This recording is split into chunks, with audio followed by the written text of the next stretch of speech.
serait Rocky. Parce que les valeurs nobles du sport et puis les vraies valeurs de la vie, tout simplement, de l'homme. Si j'étais un acteur, ce serait Denzel Washington. Je trouve exceptionnel. De par sa nature humaine, il est assez discret, puis dès qu'il arrive sur le grand écran, c'est tout de suite l'impact. Je citerai bien sûr Philadelphia, Training Day, et puis le dernier que j'ai vu, Flight, qui m'a vachement impressionné et qui pourtant qui passait un petit peu.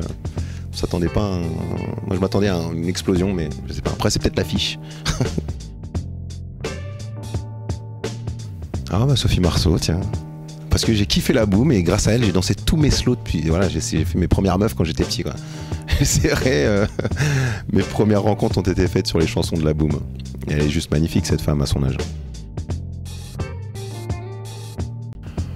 J'aurais toujours été le même con, je pense.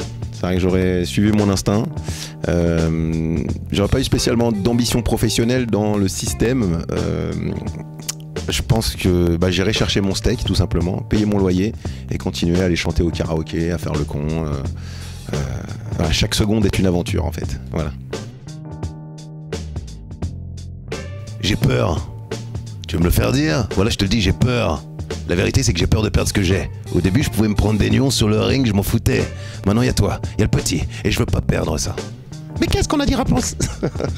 Rocky 3 à la plage. Voilà, je l'ai tellement fait que voilà. Évidemment, Rocky, tu vois. Rocky 5. Parce que, au-delà de la baston dans la rue, mon ring, c'est la rue. J'espère que vous me trouvez pas ringard quand je dis Rocky depuis tout à l'heure, mais c'est pas uniquement la boxe, hein. Tout le monde a compris que Rocky, la boxe, c'était un prétexte.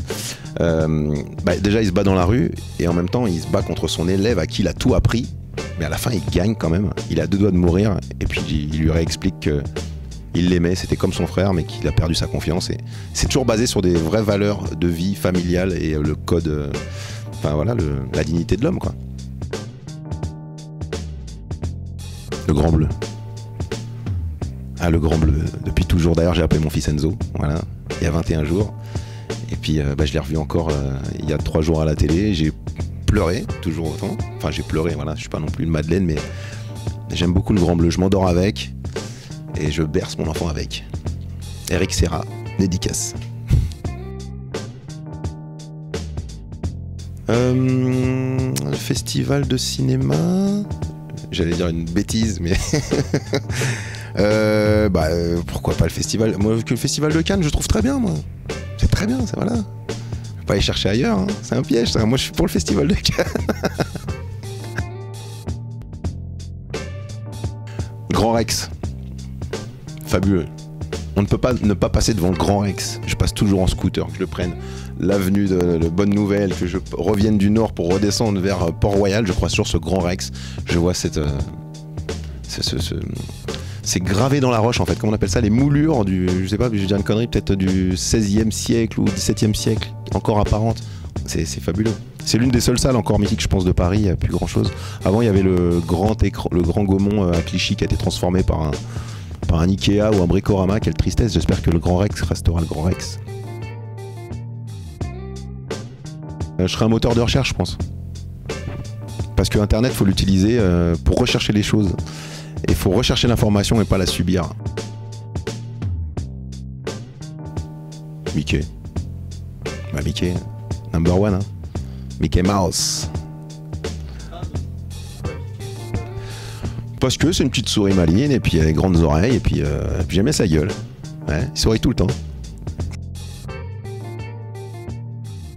Alors déjà, il parlerait comme ça, mais alors je sais pas, je sais imiter les hommes politiques, mais je crois que c'est une voix que tous les hommes politiques se donnent. Oui, parfaitement, mais parfaitement, me retirer les mots de la bouche, donc je sais pas qui je serais exactement. Je serais certainement un homme politique d'avant Pompidou, pas d'aujourd'hui.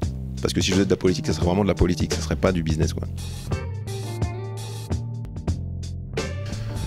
Brasil, déjà. Peut-être avec mes dents, Ronaldo. On m'appelait Ronaldo avant. Ouais. Non, j'aime bien Ronaldo. Je trouve qu'il jouait quand même un peu plus avec le cœur avant. Non, il y avait vraiment de très très bons joueurs en équipe de France aussi. Platini, c'était un cerveau. Je serais un numéro 10 déjà, ça c'est sûr. Si c'était un numéro 10 français, ce serait Platini. Si ça a été un Brésilien, Pelé, c'est trop vieux, mais ou alors Maradona. Mais buteur Ronaldo, hein, ça c'est sûr. Cash converter. Parce que ça rejoint un petit peu mon idéologie de Kaira Shopping à l'époque où on se débrouille, quoi. On essaie de revendre. Celui qui a utilisé ce qu'il a acheté, il en veut plus, bah il le revend. Et puis celui qui veut acheter moins cher, il peut. C'est moins cher que dans le commerce. Et on se débrouille comme ça. Moi j'aime bien les tartes aux fruits. Tarte aux fruits, tarte aux fraises, allez. Tarte aux fraises. Ouais, c'est très bien, tarte aux fraises. Ce serait de l'aloyau, parce que c'est la meilleure pièce du bœuf et vous pouvez prendre un couteau Ikea qui ne coupe pas, vous le posez sur la viande et ça se coupe comme ça, comme du beurre. Pas besoin d'effort et c'est une poésie. Ah ouais, l'aloyau. J'ai appris qu'il y avait la surprise aussi qui existait. Il y a plein de choses que j'ai appris très peu de temps parce que maintenant j'achète plus des steaks par 20, je vais chez le boucher. Depuis le bon Dieu, oui, je vais chez le boucher. Donc je commande cette petite pièce-là, donnez-moi du cœur d'aloyau, donnez-moi de... Vous avez de la surprise et tout. Donc il y en a qui me disent, t'as changé quand même. Je dis, ouais, mais juste là-dessus, c'est tout. Juste là-dessus. Merci. Merci à vous. Non, mais qu'est-ce que je pouvais dire? Non, merci à Philippe de Chauvron d'avoir pensé à nous. Merci à Christian Clavier d'avoir été aussi bienveillant sur ce tournage, aussi généreux, parce que pour reconnaître la générosité d'une personne, c'est pas par le don de présent ou la gentillesse ou les sourires ou les bonjours, c'est par la réplique qui nous donne quand on est seul à l'image. Parce que vous avez des comédiens, j'imagine, hein, j'ai pas fait 40 films, mais qui se font remplacer quand ils ont un niveau comme celui de Clavier pour balancer la réplique, surtout quand il y a beaucoup de scènes à tourner. Et lui était constamment derrière la caméra pour nous donner la réplique avec le ton qu'il utilisait quand lui était à l'image. Donc ça nous sert énormément et ça nous fait bien jouer.